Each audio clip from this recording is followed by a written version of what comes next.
আমি তো কথা বলতে পারি নাই, আপনারা লিখতে তো পারেন নাই। আমি তো চুরি করি, আমি ধরা পড়লে আমার কি হবে? তারা মেগা প্রকল্প মেগা লুটতরাজ করেছে, মেগা চুরি করেছে। কারার ওই লৌহ কপাট বানানোর সাহস করতে পারি নাই। প্রধান বিচারপতি সে ন্যায় বিচার করার কারণে তাকে দেশ ছাড়তে হয়েছে।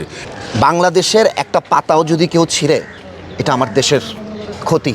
রাজপথে থেকে বিজয় ছিনিয়ে এনেছি, সবাই যখন গণভবনের দিকে যাচ্ছিল আমি না যেতে পারি নাই। আমি আমার দায়বদ্ধতার জায়গা, আমার নীতির জায়গায় আমি, কারণ ওইটা গণভবন এবং প্রধানমন্ত্রীর কার্যালয়, সেটা কারো কোনো ব্যক্তির না, এটা আমার রাষ্ট্রের। আমি তো কথা বলতে পারি নাই, আপনারা লিখতে তো পারেন নাই। যে লেখছে তারা তো সাইজ করা হয়েছে। আমাদের মাহমুদুর রহমান সাহেবকে সাইজ করছে না তারা? অনেক অনেক সাংবাদিক, অনেক অনেক বড় বড় সম্পাদকদের তারা লাঞ্ছিত করেছে, দেশ থেকে বাধ্য করেছে। যারা সঠিক কথা লিখতো, জনগণের কথা যারা লিখতো, সত্যি কথা হলে তাদেরকে দেশ থেকে পর্যন্ত বাধ্য করা হয়েছে। ইভেন আপনি একটা চিন্তা করে দেখেন, একটা দেশের প্রধান বিচারপতি সে ন্যায় বিচার করার কারণে তাকে দেশ ছাড়তে হয়েছে, এবং তাকে লাঞ্ছিত, তাকে শারীরিকভাবে নির্যাতন করা হয়েছে বঙ্গভবনে ঢুকে। এবং সেটা উনি নিজে তার নিজের বইতে লেখছেন, এবং তিনি বিভিন্ন ইন্টারভিউতে বলছেন তাকে ছাড়তে কী করা হয়েছে। তো এই সমস্ত ন্যাক্কারজনক ঘটনা যারা ঘটিয়েছে তাদের একেবারে তারা মাটির ছোঁয়াত নিচে থাকলেও ওইখান থেকে ধরে তাদের বিচার করা উচিত। আমি জাগর পর আজ থেকে 13 বছর আগে একটা স্ক্রিপ্ট লিখেছিলাম, ওটার নাম কারার ওই লৌহ কপাট বানানোর সাহস করতে পারি নাই, বিকজ আমি জানতাম এটা সেন্সর পাবে না।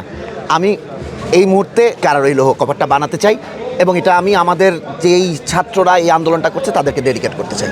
মেগা প্রকল্পের নামে তারা মেগা লুটতরাজ করেছে, মেগা চুরি করেছে, এবং সেই চুরির কারণেই কিন্তু আজকে আমরা ঋণে জর্জরিত, ঋণের বোঝা আমাদের মাথায় এসে পড়েছে। অথচ আপনি খেয়াল করে দেখবেন যে আমরা বাঙালিরা যেরকম পরিশ্রম করি, দেশে বিদেশে পরিশ্রম করে আমাদের রেমিটেন্স যোদ্ধারা টাকা বাংলাদেশে টাকা পাঠাচ্ছে, তাদের টাকা এরা মেগা প্রকল্পের নামে চুরি করে নিয়ে গেছে।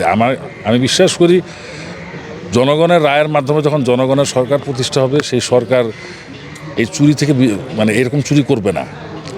যেহেতু তারা জনগণের রায়ে নির্বাচিত ছিল না, তারা নিজেদের ইচ্ছা মতো দিনের ভোট রাতে করে বিনা ভোটে নির্বাচিত হয়ে, আবার আমি দামি স্বামীর ভোটে নির্বাচিত হয়ে তারা তাদের খেয়াল খুশি মতো যা ইচ্ছা তাই করেছে। 10,000-12,000 কোটি টাকার পদ্মা সেতু শেষ পর্যন্ত 40,000 কোটি টাকা নিয়ে ঠেকিয়েছে চুরির কারণে।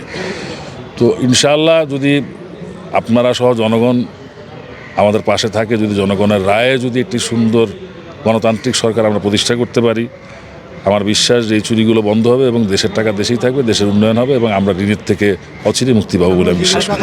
এখন পালানোর উদ্দেশ্য হচ্ছে যে আমি তো চুরি করি, আমি ধরা পড়লে আমার কি হবে?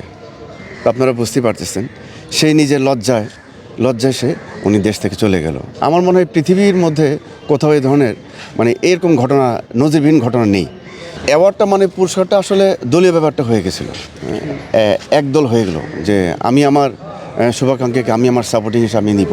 যোগ্য সে অ্যাওয়ার্ড কিন্তু কোনোদিনই পায়নি, এবং তার কথা আলোচনাই করেনি। আমরা এফডিসির মানুষ, আমরা এফডিসিকেই ভালোবাসি। এখানে সংঘাতের কোনো ব্যাপার নেই। তারা যেটা করেছে, আমাদের অনেককেই ইন্ডাস্ট্রিতে ঢুকতে দেওয়া হয় নাই, পুলিশের কাছে ধরিয়ে দেওয়া হয়েছে। আমরা সেই ব্যাপারেই যাচ্ছি না, আমরা সেই ব্যাপারে নাই। আমরা সেইটা সে এখন তার বিবেককে জিজ্ঞাসা করে দেখ, সে তার ভাই, আমরা সবাই ভাই ভাই।